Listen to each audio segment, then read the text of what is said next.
खौफ का हमसफ़र NH-33 रात का लमसम 1:45 हो रहा था और स्टीयरिंग जाकर 90 के घंटा पर अटक गया था और समीर बहुत ज़्यादा उस चीज़ से विचलित था और ये ना स्टीयरिंग बहुत ही ज़ोर से पकड़ा था जिससे कि इसको बैलेंस मिल सके। नेशनल हाईवे पर कोहरा इतना ज़्यादा था कि कार की हेडलाइट भी वहाँ पर घुटने टेक दे रही थी। समीर एक सॉफ्टवेयर इंजीनियर था जो कि बेंगलुरु अपने गांव की तरफ लौट रहा था। उसकी मम्मी का तबीयत बहुत ज़्यादा ख़राब हो गया था, इसीलिए वो ट्रेन फ्लाइट का बिना टिकट किए ही अपना गाड़ी से चल देता है और रेडियो में पुराना संगीत बजा रहा था। अचानक से तेज चरचराहट की वजह से रेडियो भी बंद हो गई और समीर ने उसको ठीक करने के लिए जैसे ही अपना हाथ बढ़ाया ना तो गाड़ी के अंदर जो हेडलाइट होता है ना वो भी टिमटिमाने लगा और तभी समीर गुस्से में बोल रहा है कि अरे यार इतना नया गाड़ी है फिर भी खराब हो गया, ऐसे ही अपने आप को चिढ़ाता हुए बोल रहा था। लेकिन तभी उसको रोड के बगल में एक बहुत ही बड़ी आकृति दिखाई देती है और जैसे ही समीर उसके नज़दीक में गया ना तो उसको दिखाई दिया कोई एक लड़की थी।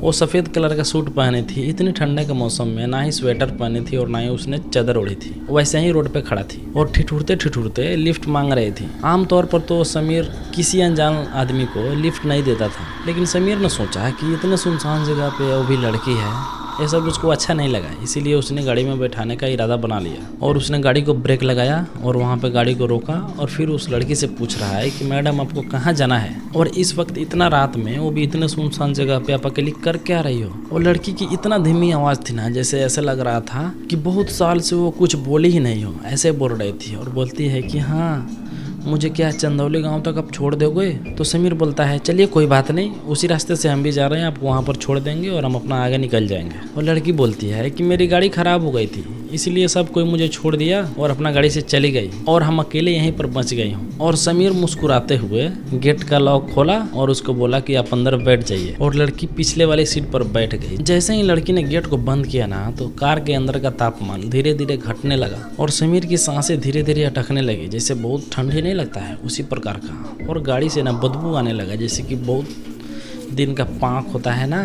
कीचड़, और उसके बाद में किसी का पत्ता होता है किसी पेड़ का पत्ता, वैसा बदबू दे रहा था। और समीर ने गाड़ी को आगे बढ़ाया और जब समीर ने रिव्यू मिरर में देखा ना तो लड़की चुपचाप बैठी थी और रोड की तरफ देख रही थी। उसके बाल बिखरे हुए थे, कोहरे की वजह से साफ दिखाई नहीं दे रहा था। बातचीत की शुरुआत करने के लिए समीर कुछ बोलने का सोचा और बोला कि आपकी गाड़ी कहाँ पर ख़राब हुआ था, मुझे तो रास्ते में कोई गाड़ी दिखाई ही नहीं दिया। लड़की ने कोई जवाब नहीं दिया, वह बस शून्यता ताकती रही। और समीर ये सब देखने के बाद में सोचता है कि शायद लड़की सदमे में चली गई है ना, इसीलिए चुप है। 10 मिनट बीत गया, रास्ते धीरे धीरे गहरा सुनसान की तरह होते जा रहा था और उसके अगल बगल में बड़े बड़े पेड़ लगे हुए थे, जैसे ऐसा लग रहा था ना कि आदमखोर कार की तरफ आ रहा है। और समीर ये सब देखने के बाद में बहुत ज़्यादा डर भी रहा था। और इसमें अजीब बात ये थी कि पिछले आधे घंटे से समीर गाड़ी चला रहा था और उसको रास्ते में एक भी गाड़ी दिखाई नहीं दिया, ना ट्रक ना कोई कार, सिर्फ उसकी गाड़ी और अनंत रास्ते दिखाई दे रहे थे जिसका कोई अंत ही नहीं हो रहा था। फिर अचानक से लड़की बोलती है कि आपको डर नहीं लगता है।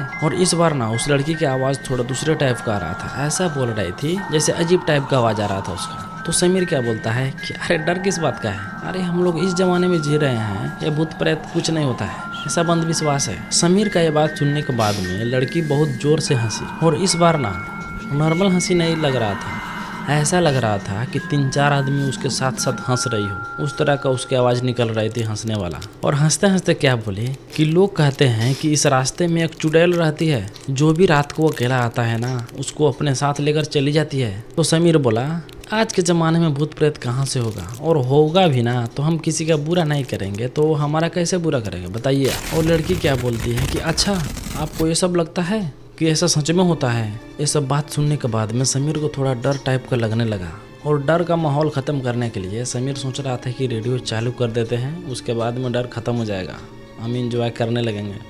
लेकिन जैसे ही रेडियो चालू करता है ना तो उसमें गाना की बजाय सफ़ेद टाइप का कुछ अजीब टाइप का आवाज़ बजने लगता है और वहाँ पे ठंड भी इतना ज़्यादा लग रहा था ना कि समीर का हाथ एकदम कांपने लगा। और समीर क्या करता है कि हीटर का फुल कर देता है स्विच, लेकिन फिर भी गाड़ी के अंदर हीटिंग हो ही नहीं रहा था।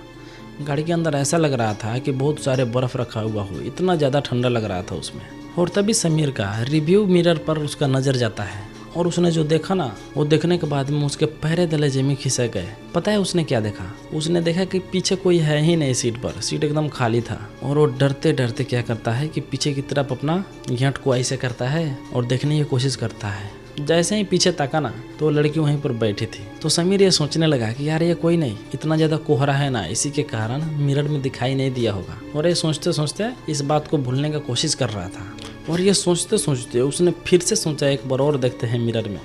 मिरर को अच्छा से फ्रेश कर दिया और जैसे ही मिरर में देखा ना तो फिर से सीट खाली दिखाई दिया। ये सब देखने के बाद में और ज़्यादा डर जाता है और समीर सोचने लगा कि भूतों का कहानी तो मैंने बचपन में सुना था कि भूत प्रेत का परछाई आईना में दिखाई नहीं देता है, सिर्फ वहाँ पर कपड़ा दिखाई दे रहा था और ऐसा लग रहा था कि कोई कपड़ा रखा हुआ है वहाँ पे। और उसका एकदम गला अटक गया। उसने जोर से स्टीयरिंग पकड़ा और एकदम खूब स्पीड में चलाने की कोशिश किया और कार का स्पीड 110-120 के स्पीड में चलने लगा। और समीर का इरादा यही था कि बस किसी भी तरह करके इस लड़की को चंदौली गांव में उतार दूंगा और मैं मज़े से चला जाऊंगा। और लड़की बोलती है कि बस यहीं रोक दीजिए। और समीर ने ब्रेक दबाया और आगे देखा।